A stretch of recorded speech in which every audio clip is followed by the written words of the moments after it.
Hi, Hi. ich möchte euch heute mein Motorrad für die Saison 2019 vorstellen.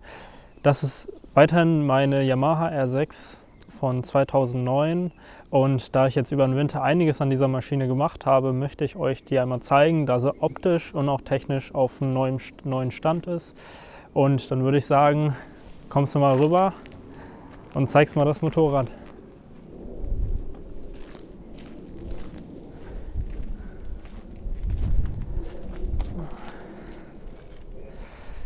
So.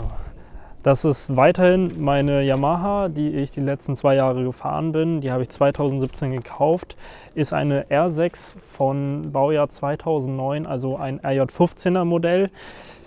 Motortechnisch ist die Zylinderkopfdichtung ein bisschen dünner. Das heißt, mit der Abstimmung etc. kommt das Motorrad auf 137 PS am Rad. Laufstände sind natürlich nicht so genau immer, deswegen ungefähr um den Dreh 137 PS.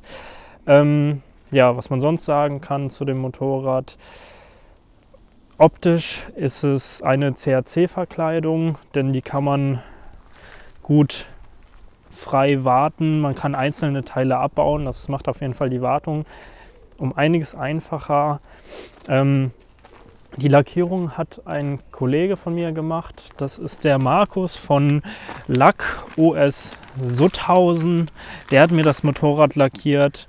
Für die Farbe habe ich ein Orange Neonrot gewählt. Das Ganze natürlich zur Kombi passend blau foliert und noch ein bisschen schwarz. Ja, würde sagen, passt eigentlich ganz gut zur Kombi. Muss ich mal kombinieren. Freue mich auf jeden Fall sehr drauf, auf die ersten Bilder. Ja, was man sonst zu dem Motorrad sagen kann. Vorne ist eine Windschutzscheibe von Zero Gravity. Das ist das Modell Corsa. Meiner Meinung nach ist das Modell ja, recht hoch, aber nicht zu übertrieben. Sieht optisch gut aus, gefällt mir gut und hat trotzdem einen guten Windschutz. Die Reifen, die ich fahre, sind jetzt hier die Dunlop Sportsmart TT. Da ich jetzt in den nächsten Tagen bei Panther Racing instruiere, werde ich diese Reifen fahren, da die mir einmal auch bei etwas langsameren Rundenzeiten ein gutes Gefühl geben, aber auch schnellere Rundenzeiten können keine Reifenwärmer brauchen, was für mich wichtig ist als Instruktor und ja, mir das Ganze dann Vertrauen gibt und ich diesen Reifen auch kenne. Für schnellere Rundenzeiten fahre ich den Dunlop D213 GP Pro. Vorne in Seriengröße, hinten in 180/60. Mischung kommt hinten immer ein MS2 drauf, vorne auf der Rennstrecke ein MS2. Wenn ich Road Racing fahre, dann kommt da ein MS1 drauf. Ja, und für Regensituationen gibt es dann die KR 191 und 393 waren sie, glaube ich. Kommen wir zu der Bremse. Hier sind Serienscheiben dran. Für meine anderen Felgen fahre ich einmal die Wave-Scheiben von ProBrake und auch einmal von Braking. Die Scheiben sollen mehr Hitze abhaben können.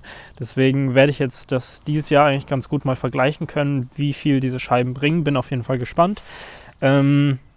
Was ich schon erfahren konnte, war, dass der Druckpunkt doch tendenziell ein bisschen konstanter war bei den dickeren Scheiben. Weiter geht's mit der Bremse. Die Zangen sind Serie. Die Bremsbeläge, die ich fahre, sind von SBS. Das sind die Dual-Carbon-Beläge. Die sind einmal preis-leistungstechnisch echt top und für mich geben sie ein gutes Feedback und halten einigermaßen lange, sind preislich in Ordnung und deswegen passen sie mir gut. Hier sind die Bremsleitungen von Hehl Performance. Was für mich wichtig ist, natürlich ist es eine Stahlflexleitung. Die Fittings sind aus Edelstahl, das heißt, die halten dann tendenziell doch einen Sturz mal eher aus und man kann auch nach einem Sturz noch sicher sein, dass die Bremse tendenziell sicherer ist als mit anderen Fittings aus Aluminium. Die Verlegung ist an beiden Zangen, geht es hoch zu einem Verteiler und geht dann weiter zur Bremspumpe. Das ist jetzt meine neue Bremspumpe. Ich bin sie noch nie gefahren, aber ich bin echt gespannt, wie gut sie sein wird. Zuvor bin ich eine Brembo RCS 19 gefahren, aber jetzt habe ich das Upgrade auf die HC3 von Magura machen können. Was mir gut an dieser Pumpe gefällt, ist natürlich erstmal, dass die einstellbar ist von 17 bis 19 mm am Kolben. Ich selber fahre immer recht knackig, das heißt hier 19 mm. Das Design sieht super aus, also mir gefällt das gut in dem Gold, ist ein bisschen auffällig. Und ja, was mir wichtig an der Stelle ist natürlich, dass ich ein sehr direktes Bremsgefühl haben sollte und ja, sehr, sehr gespannt bin auf die ersten Eindrücke von der Pumpe. Da freue ich mich auf jeden Fall riesig drauf. So, hier habe ich die Serienbremspumpe. Weiter geht's mit den Hehlleitungen bis zu der Zange. Eigentlich recht unspektakulär, da ich auf der Rennstrecke in der Regel die Hinterradbremse nicht benutze. Von daher ist die Sicherheit da, aber sie funktioniert halt, sagen wir es so.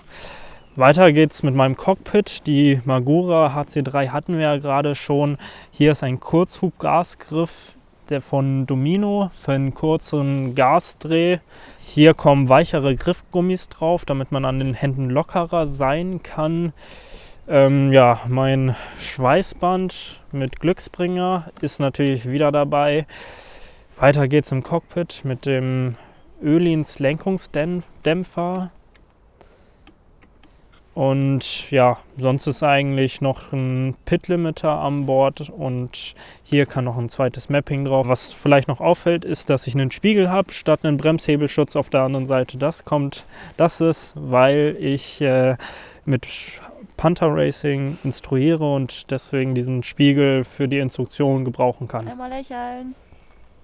Hallo. Weiter geht's mit dem kleinen Ding hier. Das ist mein Adapter für die Airbag-Reißleine. Hier kommt die Reißleine von der Gimoto Airbag-Kombi dran. Das heißt, ich habe hier noch recht viel Spielraum, bis das Ding dann wirklich reißt. Ich habe ja in dem Vorstellungsvideo der Gimoto-Kombi schon gezeigt, wie viel Kraft es ungefähr braucht, bis diese Kombi aufgeht. Das heißt, stabil muss es sein, ist es auch und ja, hoffen wir mal, dass ich es nicht gebrauchen werde, aber es ist gut, dass ich es habe. Die Fußrassenanlage, die ich drauf habe, ist von PP. Weiter geht's mit dem Auspuff. Da habe ich mir jetzt von Pipeworks mal einen machen lassen, der recht lang ist, in der Hoffnung, dass der leise ist mit einem gescheiten dB-Killer. Ob das natürlich klappt, sehe ich dann in Matted. Der klingt ehrlich gesagt doch kerniger als gedacht. Und von der Verlegung muss ich auch schauen, wie viel Schräglagenfreiheit mir der Auspuff zulässt. Fahrwerk habe ich vorne und hinten ein Öhlins drin. Vorne ist ein Öhlins Cartridge drin. Hinten ein TTX 36, ist beides gewartet und auf mich eingestellt. Also von Fahrwerk her habe ich keine Ausreden, dass ich nicht schneller werden kann. Dann kommen wir zum wichtigsten Teil am Motorrad. Und zwar, ich hatte ja immer Probleme mit den Schalten und hier habe ich einen ganz stinknormalen Schalthebel und vielleicht fällt der nicht ab, vielleicht bricht der nicht, sondern funktioniert einfach wie ein Schalthebel. Das wäre natürlich der Wahnsinn. Was sonst noch so am Motorrad dran ist, ist natürlich eine DIT-Kette, eine etwas längere, damit die Schwinge viel Freiraum hat bzw. einen längeren Weg hat und das Fahrwerk gut funktionieren kann. Es ist ein Quickshifter verbaut. Das ist mein Motorrad für die kommende Saison. Folierung und sowas werde ich noch ein bisschen machen.